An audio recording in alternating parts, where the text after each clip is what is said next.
இதழ்களின் ஓரம் சென்றேன் ஆயிரம் நினைவுகள் ஓடும்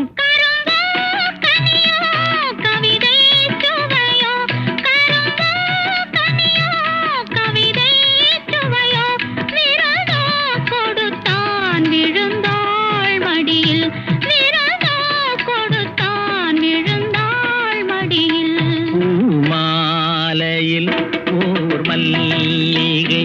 இங்கு நான் தான் தேன் என்றது